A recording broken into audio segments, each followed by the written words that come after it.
2026년 2월 13일 매일 성경 큐티 힌트입니다. 오늘은 요한복음 5장 1절에서 15절까지 말씀입니다. 그 후에 유대인의 명절이 되어 예수께서 예루살렘에 올라가시니라.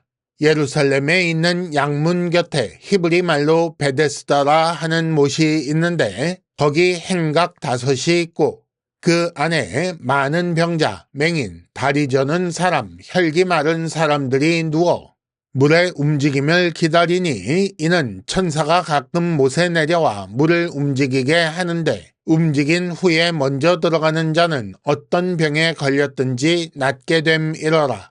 거기 38해 된 병자가 있더라. 예수께서 그 누운 것을 보시고 병이 벌써 오래된 줄 아시고 이르시되 네가 낫고자 하느냐? 병자가 대답하되 주여 물이 움직일 때에 나를 못에 넣어주는 사람이 없어 내가 가는 동안에 다른 사람이 먼저 내려가나이다. 예수께서 이르시되 일어나 네 자리를 들고 걸어가라 하시니 그 사람이 곧 나아서 자리를 들고 걸어가니라. 이날은 안식일이니 유대인들이 병 나은 사람에게 이르되 안식일인데 네가 자리를 들고 가는 것이 옳지 아니하니라. 대답하되 나를 낫게 한 그가 자리를 들고 걸어가라 하더라 하니 그들이 묻되 너에게 자리를 들고 걸어가라 한 사람이 누구냐 하되 고침을 받은 사람은 그가 누구인지 알지 못하니 이는 거기 사람이 많으므로 예수께서 이미 피하셨음이라. 그 후에 예수께서 성전에서 그 사람을 만나 이르시되 보라, 네가 나았으니 더 심한 것이 생기지 않게 다시는 죄를 범하지 말라 하시니 그 사람이 유대인들에게 가서 자기를 고친 이는 예수라 하니라. 아멘.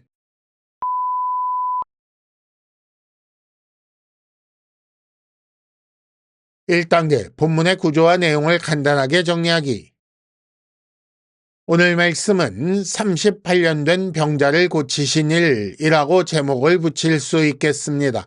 먼저 1절에서 5절까지는 상황을 설명하는데 예루살렘, 그 중에서도 양문, 또 거기서 베데스다, 거기에 병자에게로 집중되고 있습니다. 다음으로 6절과 7절에는 예수님과 병자의 대화가 나오고 8절과 9절 상반절에는 예수께서 병자에게 명하시자 병자가 곧 나은 장면이 나옵니다.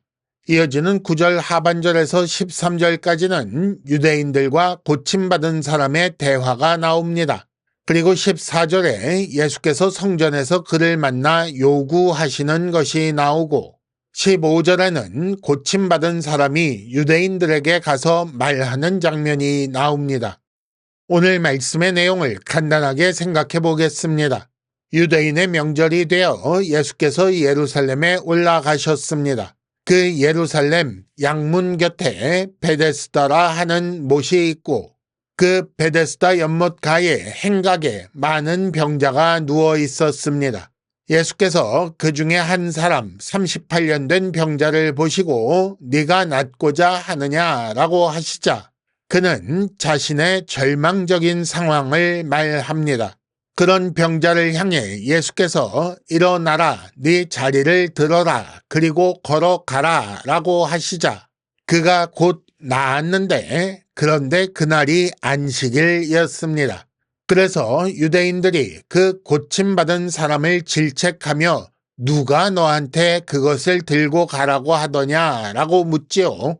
그리고 그 후에 예수님을 만난 그 사람은 유대인들에게 예수라는 이름을 말합니다. 2단계 본문의 핵심 메시지 읽어내기.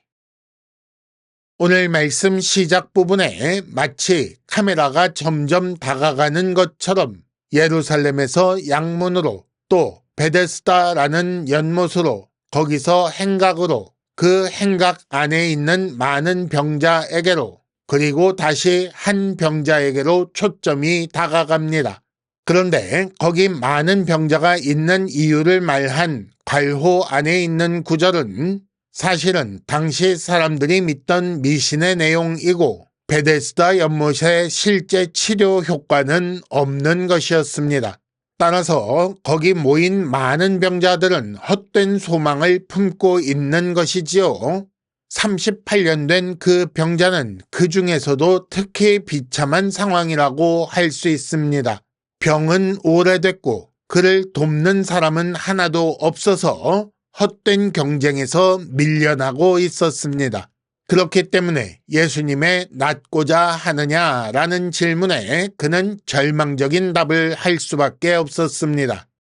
이렇게 무능과 절망, 그 비참함 가운데 있는 병자에게 예수께서 명령하십니다.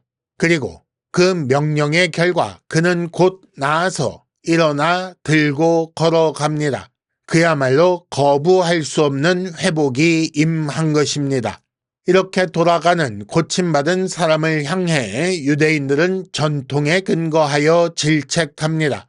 그들에게는 병자의 비참한 상황을 고친 것보다 전통을 지키는 것이 중요했던 거지요. 그래서 화살은 예수께로 향하게 됩니다. 너에게 자리를 들고 걸어가라 한 사람이 누구냐라고 묻습니다. 그 후에 예수께서 성전에서 그 사람을 만나 네가 나았으니 다시는 죄를 범하지 말라라고 요구하십니다. 그런데 그 고침받은 사람이 유대인들에게 예수라고 보고하였고 그 일로 말미암아 예수를 박해하게 되는 것입니다. 3단계 본문의 핵심 메시지를 현재로 연결시키기. 오늘 큐티 힌트는 비참한 인간, 은혜의 주님이라는 주제로 말씀드리겠습니다. 인간은 비참한 존재입니다. 그리고 이는 죄로 말미암아 시작된 것이지요. 그런데 인간은 이 비참함을 해결할 능력이 없고 따라서 절망 가운데 있을 수밖에 없습니다. 이 무능, 절망, 비참을 해결하기 위해 인간은 미신에 의지합니다. 심지어 많은 병자 중 한 사람만 나을 수 있다는 아주 우스운 미신에도 모두 모여 기다리고 있는 모습을 보십시오. 이렇게 미신은 구원에 있어서 철저히 무능한 존재를 향해 경쟁을 요구합니다.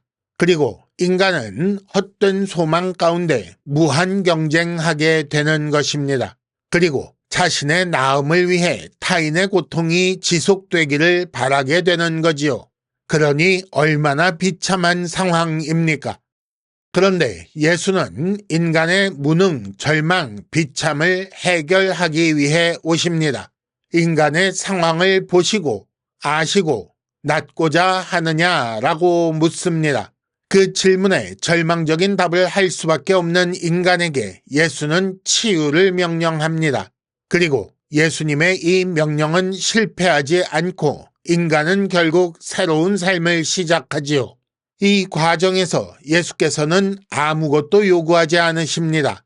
심지어 믿음조차 요구하지 않으시는 것을 보십시오. 단지 고침받은 자에게 다시는 죄를 범하지 말라라고 요구하실 뿐입니다. 큐티 힌트입니다. 우리는 예수로 말미암아 나은 자들입니다. 그런 우리에게 예수께서 요구하시는 것이 무엇이겠습니까? 이상으로 2026년 2월 13일 매일 성경 큐티 힌트를 마칩니다. 여러분 큐티를 통해 은혜 많이 받으시기를 바랍니다.